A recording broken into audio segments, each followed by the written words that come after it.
نحمده ونصلي ونسلم على رسوله الكريم أما بعد فأعوذ بالله من الشيطان الرجيم بسم الله الرحمن الرحيم وإذا قيل لهم آمنوا بما أنزل الله قالوا نؤمن بما أنزل علينا ويكفرون بما وراءه وهو الحق مصدقا لما معهم قل فلم تقتلون أنبياء الله من قبل إن كنتم مؤمنين ولقد جاءكم موسى بالبينات ثم اتخذتم العجل من بعده وأنتم ظالمون وإذ أخذنا ميثاقكم ورفعنا فوقكم الطور خذوا ما آتيناكم بقوة واسمعوا قالوا سمعنا وعصينا وأشربوا في قلوبهم العجل بكفرهم قل بئس ما يأمركم به إيمانكم إن كنتم مؤمنين صدق الله مولانا العظيم اللهم صل على سيدنا ومولانا محمد وعلى آل سيدنا ومولانا محمد وبارك وسلم۔ اور جب کہا جاتا ہے ان سے کہ تم ایمان لاؤ اس چیز پر جو اللہ نے اتاری یعنی قرآن، تو وہ کہتے ہیں کہ ہم ایمان لائے اس پر جو ہمارے اوپر اتارا گیا ہے، اور وہ انکار کرتے ہیں اس کا جو اس کے علاوہ ہے، حالانکہ اس کے علاوہ جو چیز ہے وہ حق ہے، تصدیق کرنے والی ہے اس کتاب کی جو ان کے پاس ہے۔ آپ فرما دیجئے تم کیوں قتل کرتے رہے ہو اللہ کے نبیوں کو اس سے پہلے اگر تم ایمان والے ہو، اور تحقیق تمہارے پاس موسیٰ علیہ السلام معجزات کے ساتھ تشریف لائے، پھر تم نے بچھڑے کو معبود بنا لیا اس کے بعد، اور تم ہو ہی ظلم کرنے والے۔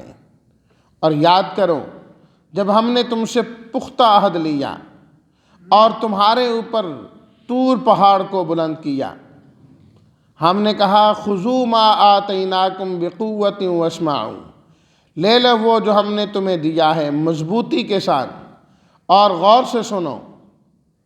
قالوا سمعنا، انہوں نے کہا کہ ہم نے سن لیا، لیکن عملاً انہوں نے عصینا کہا، یعنی کہ ہم نے نافرمانی کی، اور وہ اپنے دلوں کے اندر بچھڑے کی محبت کو پلائے گئے اپنے کفر کی وجہ سے۔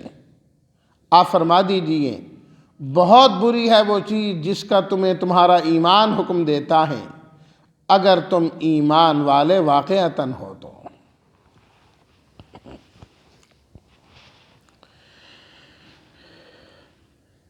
پڑھی گئی ان 3 آیات میں اللہ تعالیٰ نے یہود کے بغض اور عناد کی وجہ کو بیان کیا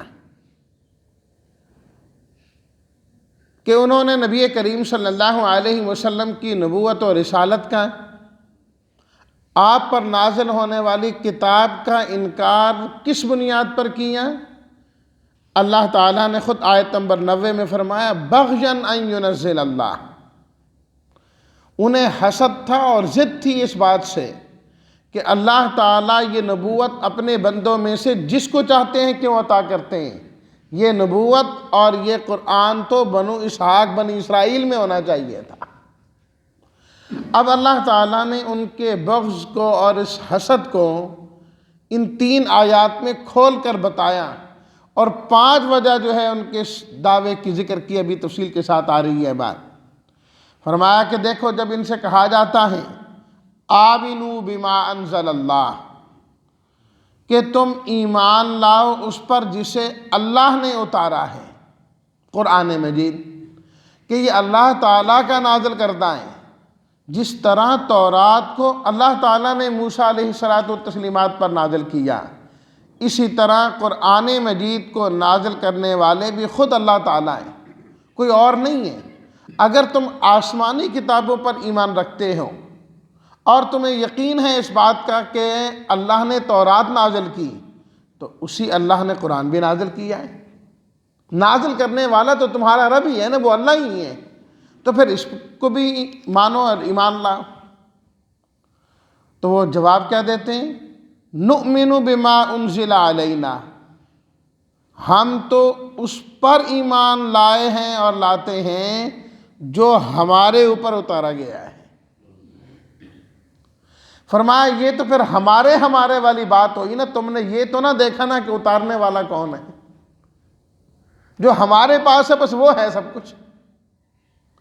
وَيَكْفُرُونَ بِمَا وَرَاءَهُ، اس کے علاوہ، تورات کے علاوہ جو بھی ہے اس کا وہ انکار کرتے ہیں، نہیں مانتے۔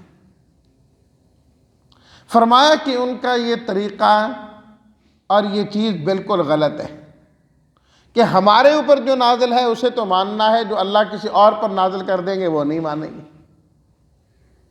5 طرح سے اللہ تعالیٰ نے ان کے اس قول کا رد کیا اور تردید کی۔ سب سے پہلی چیز اللہ تعالیٰ نے فرمائی وَهُوَ الْحَقُّ،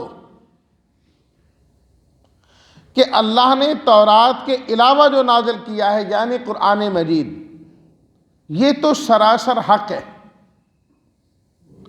اور واقع چیز ہے، کوئی بنائی ہوئی چیز نہیں ہے کہ آپ علیہ الصلاۃ والتسلیمات نے نعوذ باللہ خود بنا کر اللہ کی طرف منسوب کر دی کہ یہ اللہ کا کلام ہے۔ فرمایا نہیں، وَهُوَ الْحَقُّ، یہ قرآن سراسر حق ہے، اور حق اس بات کا حق رکھتا ہے کہ اس کی اتباع کی جائے اور پیروی کی جائے۔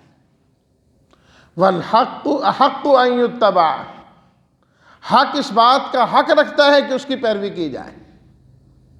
یہ نہیں کہ حق کس کے پاس ہے۔ انسان جب کوئی چیز لینا چاہتا ہے تو وہ یہ نہیں دیکھتا کہ کس کے پاس ہے، وہ یہ دیکھتا ہے مجھے صاف ستھری اور صحیح چیز کہاں سے ملے گی۔ وہ کہیں سے اور کسی جگہ سے بھی مل رہی ہو، انسان بڑے شوق سے حاصل کرتا ہے۔ اسی طرح قرآن مجید برحق ہے، فرمایا یہ بھی تو تمہیں پورے شوق اور ذوق سے حاصل کرنا چاہیے نا، لینا چاہیے۔ حق بات کو کیوں چھوڑا جائے؟ حق چھوڑنے کے قابل نہیں ہوتا، باطل چھوڑنے کے قابل ہوتا ہے۔ جو باطل چیز ہے، جو بری چیز ہے، جو غلط چیز ہے، وہ کسی میں بھی ہو اسے چھوڑو، اور جو صحیح چیز ہے، جو حق چیز ہے، جو سچ چیز ہے، اسے قبول کیا جائے، اسے لیا جائے۔ چاہے انسان اپنے دل و دماغ سے سوچے تو اسے نہیں سمجھ میں آ رہی، لیکن حقیقت کو ماننا پڑتا ہے، حقیقت کو ماننا پڑتا ہے۔ اب ایک آدمی کی نظر کمزور ہے، اسے دن کی روشنی صحیح نظر نہیں آ رہی، تو کیا وہ انکار کر دے اس بات پر کہ نہیں روشنی صحیح نہیں ہے، سورج ہی نہیں ہے؟ بھئی سورج تو ہے نا، تیری کمزوری ہے نا، تیری کمزوری ہے۔ اپنی کمزوری سے حق کو نہیں جھٹلایا جا سکتا۔ کتنے لوگ ہیں کہ قرآن مجید کے احکامات اور یہ چیزیں نہیں جی ہماری سمجھ میں نہیں آ رہی، ہماری سمجھ میں نہیں آ رہی۔ تمہاری سمجھ میں نہیں آ رہی تو اپنی سمجھ کا علاج کراؤ، نہ یہ ہے کہ اس حکم کا انکار کرنا شروع کر دو۔ حضرت تھانوی رحمۃ اللہ علیہ نے بڑی خوبصورت بات فرمائی، فرمایا کہ اللہ کا کوئی حکم، اللہ کا کوئی حکم عقل کے خلاف تو نہیں ہے، لیکن اللہ کا حکم عقل سے بڑا ہو سکتا ہے، خلاف نہیں ہے بالکل عقل سمجھ کے مطابق ہے، لیکن یہ ہو سکتا ہے تمہاری عقل چھوٹی ہو اور اللہ کا حکم اس سے بڑا ہو، تم وہاں تک پہنچ ہی نہیں سکتے، تمہاری رسائی نہیں ہے وہاں تک۔ تو فرمایا وَهُوَ الْحَقُّ، یہ قرآن پر حق ہے تو حق کا انکار کر رہے ہیں۔ نمبر 2، مصدقا لما معہم، اگلی چیز اللہ تعالیٰ نے فرمائی کہ جس چیز کا تم انکار کر رہے ہو نا، یہ قرآن تو خود تمہاری تصدیق کرتا ہے، تمہاری کتاب کی تصدیق کرتا ہے، حضرت موسیٰ کی تصدیق کرتا ہے علیہ السلام۔ تو قرآن مجید کا انکار تو حقیقت میں تورات کا انکار ہوا، تورات کا انکار ہوا نا۔ جو تمہاری ہی تصدیق کر رہا ہے تم اسی کو جھٹلانا شروع کر دو تو گویا کہ اپنے آپ کو جھٹلا رہے ہو نا۔ ایک آدمی آپ کے حق میں گواہی دے رہا ہے کہ یہ آدمی ٹھیک ہے، اور تم کہو نہیں نہیں یہ 2 نمبر بندہ ہے، اس کی گواہی نہیں قبول کرنی، تو کیا مطلب؟ تم نے اپنے آپ کی تکذیب کر دی، اپنے آپ کو جھٹلا دیا نا۔ تو قرآن کو جھٹلانا حقیقت میں تورات کو جھٹلانا ہے۔ تم کہتے ہو کہ ہم تورات پر ایمان لائے، جھٹلاتے اس کو ہو جو اس کی تصدیق کر رہا ہے، حقیقت میں تم تورات کو جھٹلا رہے ہیں۔ اللہ اکبر۔ قل فلم تقتلون انبیاء اللہ۔ تیسری چیز جو اللہ تعالیٰ نے اس ضمن میں ارشاد فرمائی، فرمایا بڑے دعوے کرتے ہو ہم تورات ماننے والے ہیں، ہم حضرت عیسیٰ کو حضرت موسیٰ علیہ السلام کو ماننے والے ہیں۔ اگر اتنے ہی ایماندار ہو تو پھر بتاؤ نبیوں کو قتل کیوں کرتے رہے؟ ایمان والے کیا قتل کرتے ہیں ان کو جو ان کو ایمان کی طرف بلاتے ہیں، جو ایمان سکھاتے ہیں؟ اگر تمہارے اندر ایمان ہوتا تو جن کی بدولت تمہیں ایمان مل رہا ہے تم ان کو قتل نہ کرتے۔ ایک آدمی یہ دعویٰ کرے کہ مجھے دین سے محبت ہے لیکن ساتھ کہے دینداروں سے نفرت ہے، تو اسے دین سے کیسے محبت ہو سکتی ہے؟ ممکن ہی نہیں۔ یہ وہ دھوکہ ہے جس کے اندر شیطان نے آج بہت بڑی انسانیت کو اور انسانوں میں سے جو مسلمان ہیں خاص طور پر ان کو اس کے اندر مبتلا کر رکھا ہے۔ نہ جنانا اے مولوی اے فلانا، بس ہم تو سیدھے سیدھے دین والے ہیں۔ پھر آپ دین کہاں سے لے کے آئے؟ کوئی براہ راست جبریل آیا آپ کے پاس؟ دین تو آپ نے دین والوں سے ہی لینا ہے، دینداروں سے ہی لینا ہے۔ دودھ والے سے ملتا ہے اور سبزی کی دکان سے ہی ملتی ہے۔ تو دین والوں سے ہی ملتا ہے۔ اگر تمہارے پاس اللہ تعالیٰ فرماتے ہیں تم ایمان کے دعوے میں سچے ہو، پھر نبیوں کو قتل کیوں کیا؟ انبیاء کو قتل کرنا دلیل ہے اس بات کی کہ تمہارا کوئی ایمان نہیں ہے، تورات پر بھی ایمان نہیں ہے۔ تورات کی تعلیم دینے کے لیے جو انبیاء کرام آئے تم نے ان کے ساتھ کیا کیا؟ حضرت یحییٰ کے ساتھ کیا کیا؟ حضرت زکریا کے ساتھ تم لوگوں نے کیا کیا؟ کیا وہ تورات کی تعلیم دینے والے نہیں تھے؟ وہ تو تورات سکھانے کے لیے آئے تھے، لیکن تم نے انتہائی برا سلوک کیا اور قتل تک تم لوگ گئے۔ اللہ اکبر۔ اس کے بعد چوتھی وجہ اللہ تعالیٰ نے بیان کی، وَلَقَدْ جَاءَكُم مُوسَىٰ بِالْبَيِّنَاتِ۔ تم کہتے ہو کہ ہم حضرت موسیٰ پر ایمان لائے اور ان پر نازل ہونے والی کتاب پر ایمان لائے۔ ایمان لانے کے بعد، تمام تر معجزات دیکھنے کے بعد، اپنی آنکھوں سے فرعون کو تباہ و برباد ہوتے دیکھنے کے بعد، دریا سے پار ہونے کے بعد، بچھڑے کو معبود کیوں بنا لیا تھا؟ بچھڑے کو کیوں معبود بنایا تھا؟ اس وقت تمہارا ایمان کدھر گیا تھا؟ کیا موسیٰ علیہ الصلوۃ والتسلیمات کی تعلیمات میں اس چیز کی اجازت تھی کہ تم بچھڑے کو معبود بناؤ؟ اور تم پہلے خود کہہ رہے تھے اجعل لنا الہا کما لہم آلہہ۔ سمندر پار کر کے جب تم گئے کچھ لوگوں کو دیکھا کہ وہ بتوں کی عبادت کر رہے، تو تم نے دیکھ کر کہا ہمارے بھی الہ بنا دو، ہم بھی ایسے عبادت کیا کریں گے۔ فرمایا کہ اس شرک کی اجازت، اس بت پرستی کی اجازت تو اللہ نے کسی مذہب کسی دین میں نہیں دی، اور تم نے اس کو بھی کیا ہے۔ وَأَنْتُمْ ظَالِمُونَ، فرمایا تم ہو ہی ظلم کرنے والے۔ زیادتی کرنے والے اور خاص طور تک شرک پر تک جانے والے، کہ پہلے بھی اسی طریقے سے، اور جن لوگوں نے یہ کام کیے تم سے پہلے، بچھڑے کو معبود بنایا اور سب کچھ، اگرچہ تم نے نہیں بنایا لیکن تم ان کو اپنا سردار تسلیم کرتے ہو، ان کی اتباع اور اقتداء کیا کرتے ہو۔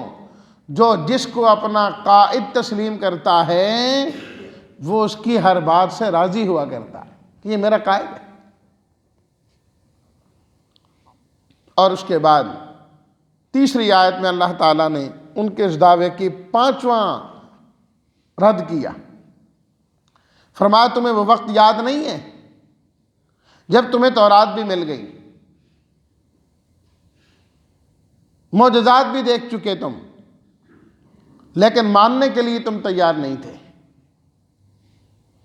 باوجود اس کے کہ تم اللہ سے عہد کر چکے تھے کہ اب مانیں گے، تمہارے مطالبات پورے کیے گئے، تو ہم نے تمہارے اوپر کوہ طور کو لا کر بلند کر دیا۔ ہم نے کہا اب بتاؤ مانتے ہو کہ نہیں مانتے، کہ کریں تمہارا کام تمام۔ اور تفصیل اس کی میں گزشتہ دروس میں کر چکا ہوں، واقعہ وہاں پر مذکور تھا کہ منوانے کے لیے اللہ تعالیٰ نے کوہ طور ان پر نہیں بلند کیا اور اٹھایا، مان تو ویسے گئے تھے، ماننے کے بعد بد عملے تھے، عمل نہیں کر رہے تھے، فرمایا تم عہد کی خلاف ورزی کر رہے ہو، اب موقع دیتے ہیں، مانتے ہو تو ٹھیک، نہیں تو کچل کے رکھ دیتے ہیں تمہیں۔ تو وہ کوہ طور اللہ نے کیوں بلند کیا تھا؟ تم مان رہے تھے اس لیے؟ فرما برداری کر رہے تھے اس لیے؟ نہیں مانتے تھے تو یہ باتیں ہوئی نا۔ خذوا ما آتیناکم بقوۃ واسمعوا، ہم نے اس وقت بھی تمہیں کہا تھا کہ چلو موقع دیتے ہیں، جو تورات ہم نے تمہیں دی ہیں مضبوطی کے ساتھ اسے لے لو، یعنی عمل کرنے والے بن جاؤ، اور اللہ کی طرف سے جو بھی حکم آتا رہے تم نے غور سے اور توجہ سے سن کے اس پہ عمل کرنا ہے۔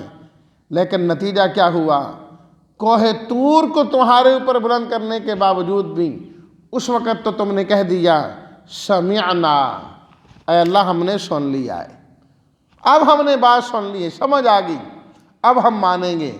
لیکن عملی طور پر کیا ہوا؟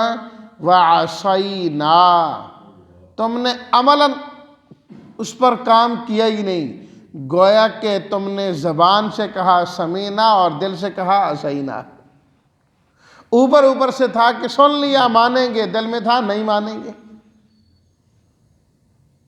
کیوں؟ وجہ کیا بنی؟ پھر اللہ تعالی نے دوبارہ فرمایا اصل بات یہ ہے کہ تمہارے دلوں میں بچھڑے کی اور ان چیزوں کی محبت داخل ہو گئی۔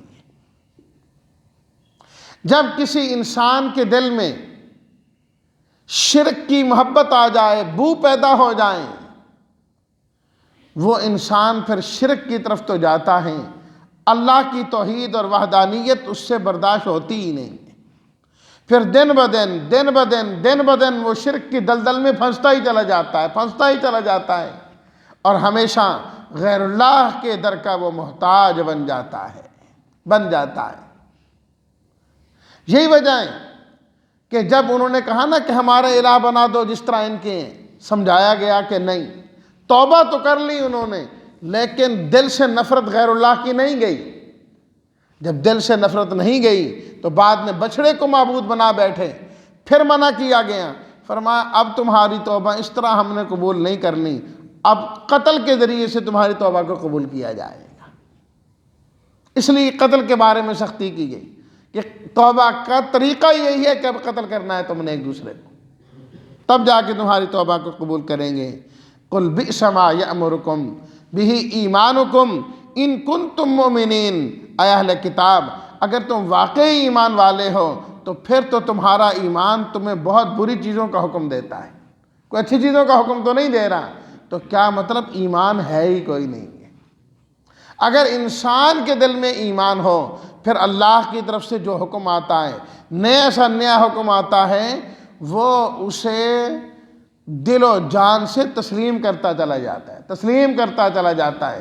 اگر نہیں مانتا وہ رکتا ہے تو دلیل ہے اس بات کی کہ اپنے دعوی ایمان میں یہ جھوٹا ہے۔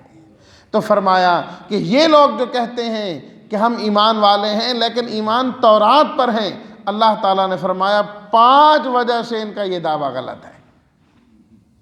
حق کا انکار کر رہے ہیں، نمبر 2 اپنی تصدیق کرنے والی کتاب کا انکار کر رہے ہیں، نمبر 3 نبیوں کو قتل کیا، کہاں گیا ان کا دعویٰ ایمان، چوتھی بات موسیٰ علیہ الصلوۃ والتسلیمات کی انہوں نے کہاں مانی، بچھڑے کو معبود بنا بیٹھے، پانچویں بات کوہ طور اٹھا کے ہم نے ان سے وعدے لیے لیکن یہ ایسے نامراد ہیں پھر بھی یہ انکار کرنے والے ہی بنے۔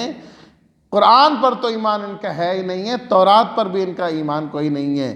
تو اللہ نے ان کے حالات ہمارے سامنے واضح کر کے بتایا، اے ایمان والو تم کبھی اس طرح نہ بننا، ہم یہ مانتے ہیں یہ نہیں مانتے، آسان حکم مانتے، مشکل نہیں مانتے۔